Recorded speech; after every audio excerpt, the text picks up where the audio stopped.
So, ito na nga mga kameses and kapapsya katak. Meron nag-message sa atin na si Sir.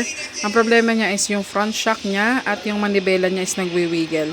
So, ito yung sample video kung saan nakikita natin na sobrang tagtag na talaga ng motor niya. Ayan. Tapos, napatune niya na yan sa dating gumagawa sa kanya na mekaniko. And then, ito yung nangyari. Nilagyan kasi siya ng bola. Hindi namin siya ina-advise dito sa Pop Shock Attack. Binangonan and sa lahat ng Pop Shock Attack dahil ayun ang mangyayari, oh. Naging fitment siya. Fumit siya dun sa spring na hindi naman dapat. So, ang pangit tignan, diba? And hindi siya talaga advisable kasi masasag yung spring natin. Kumbaga, magko-compress siya. Ang ginagawa namin pag mga ganyan, pag lowering, is meron kaming dinadagdag na lowering kit. Ayan. So, hindi nagiging solusyon yan.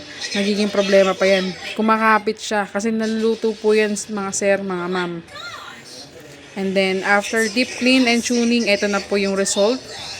Satisfied customer na naman po tayo. Nakikita niyo po yung compression, tsaka yung rebound niya.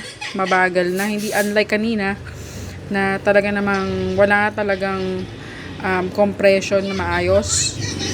And makikita nyo naman, medyo matigas pa yan kasi may break-in period pa tayo na 1 week and above.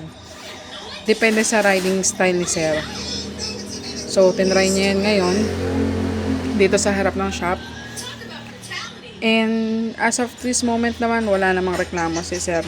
Ayan, kita niyo naman, di ba? Ang ganda ng kulay. Sa sobrang satisfied niya, dinikit na niya yan, yung sticker namin dyan. Tingnan niyo.